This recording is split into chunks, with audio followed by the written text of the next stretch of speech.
Hello and welcome back to Grim Survival. Today is July 26th, 2020. Yeah, it's still 2020. I just had to remember it for a minute, just, to be sure. Yeah, it's the year of the dream, right? That we're just all dreaming and we're hoping it'll end. I am standing outside. I hope the sounds of the birds, cicadas, and the wind is not bothering you too much. I do have the external microphone plugged in, so you should be able to hear me okay.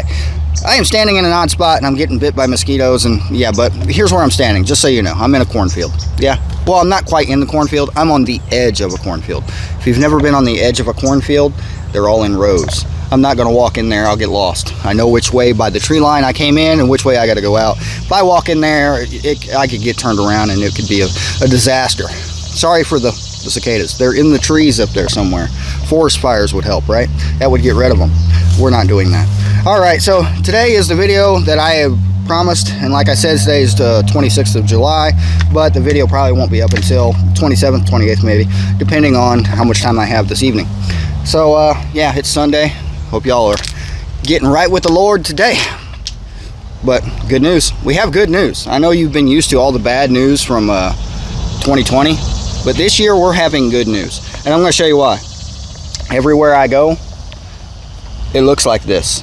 Everywhere I go, it looks like this. I am 5'8". It is the end of July. That corn is 7 to 8 feet tall, and this is the edge of a cornfield. Usually at the edge of a cornfield, it's a lot shorter, like that guy.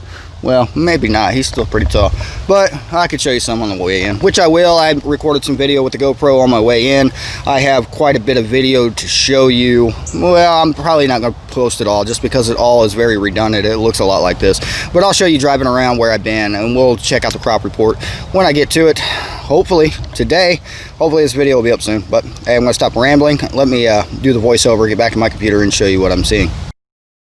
Alright, here we are looking at a map of, well, the eastern part of the United States, Indiana in particular. I'm zooming in here just to show you where I recorded most of this video. That's in Indianapolis. I live somewhere down here somewhere. I'm not going to tell you exactly where.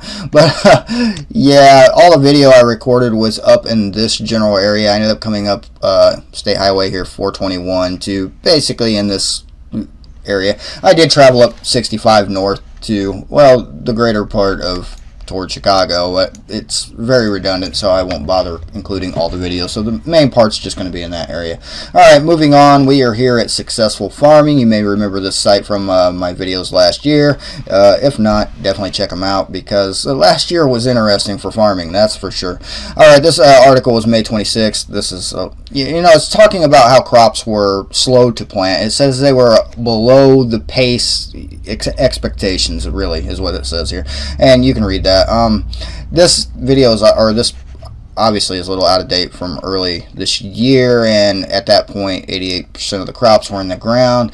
But good news, as you probably already know. We'll move on over here to their corn planting progress. Above average is what the green means, and we're looking at the majority of the United States above average on its corn planting. Now, I know you see places like North Dakota and Montana and Idaho, Utah, New Mexico. These are in the red. New York, below average in their corn planting. How much corn do you really believe comes out of Idaho, Utah, and New Mexico? So we'll just ignore the red here on this. We're going to zoom in here to Indiana. This year, 100%. Now, what this means is 100% of all the farms in Indiana, corn farms, have been planted. Last year at this time, we were only at 79%, and they're claiming a 5-year average of 95%. That last year's number must have put a really big hit on that. But yeah, it's really good news for farmers. Last year, obviously, it was not. And yeah, I'll post the links to these.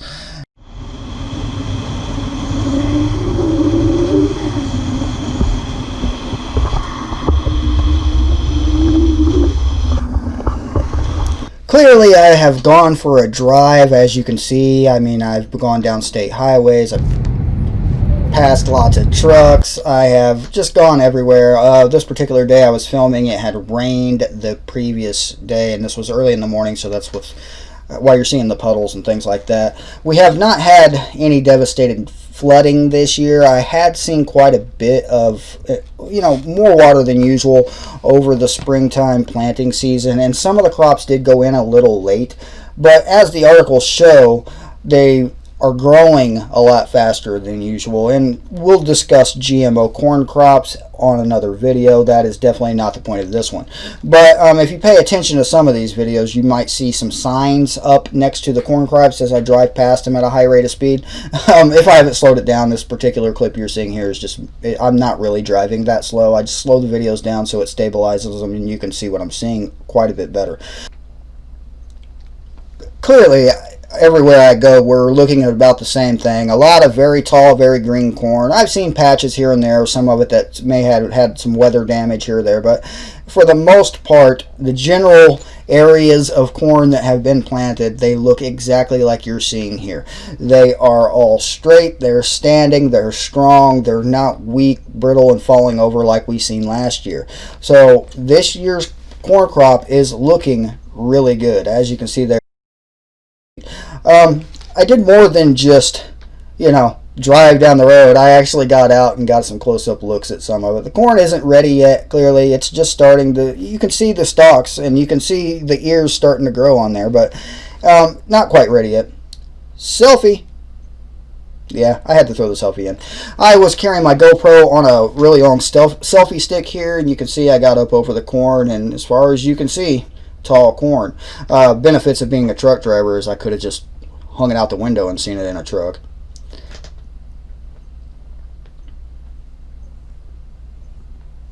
Alright, this is me walking into the cornfield where you see in the beginning of the video. I just walked along the tree line and back a ways. This is just going for the walk. I'll just shut up and let you listen to the noise here.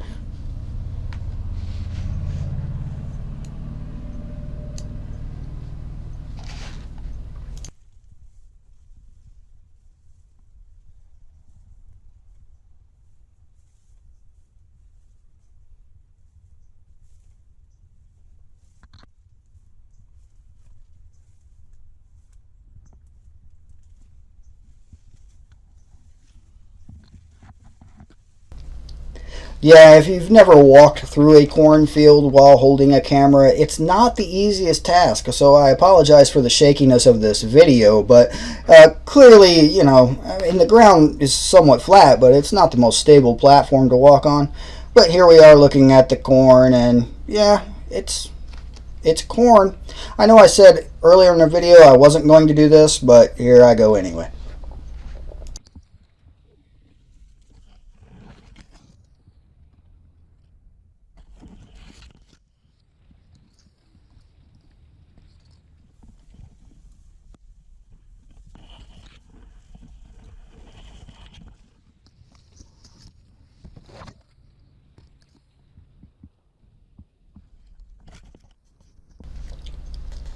That building off in the distance was just where I had parked my car. It was actually a pharmacy that is next to the cornfield. This is Indiana. Cornfields are everywhere. You can't even drive through a town without seeing some corn planted in someone's yard. So, yeah, welcome to the land of corn here in Indiana.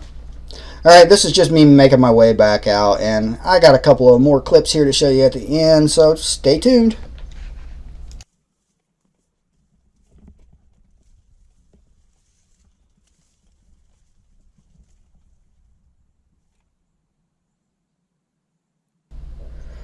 Those are ants you're seeing, those little black dots. There was a little cluster of ants on that particular thing. I don't know why ants cluster on plants like that. I have seen it before, but yeah, quite odd.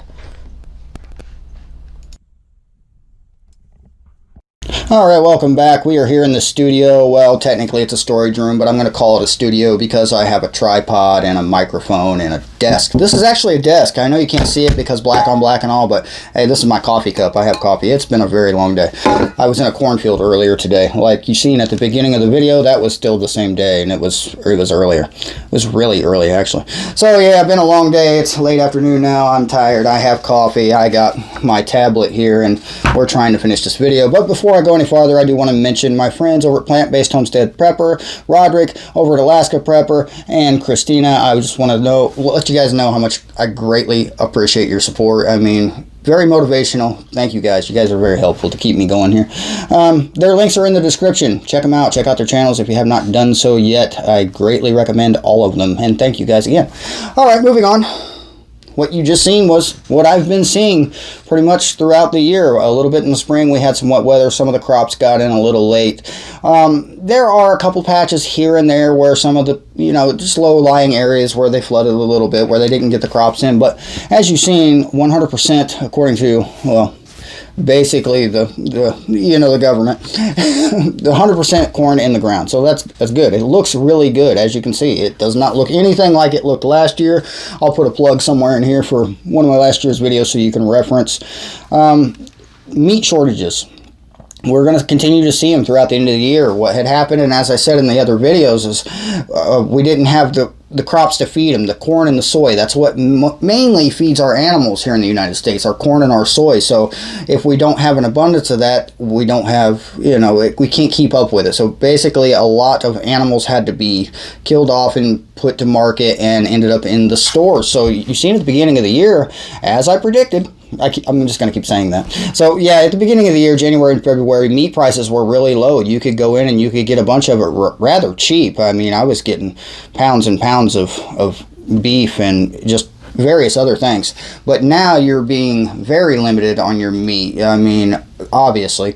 But there is good news. The crops are looking good this year. They should, they should be able to get back to normal sometime by mid next year, assuming we get the harvest out and everything goes well and we don't have a problem next spring.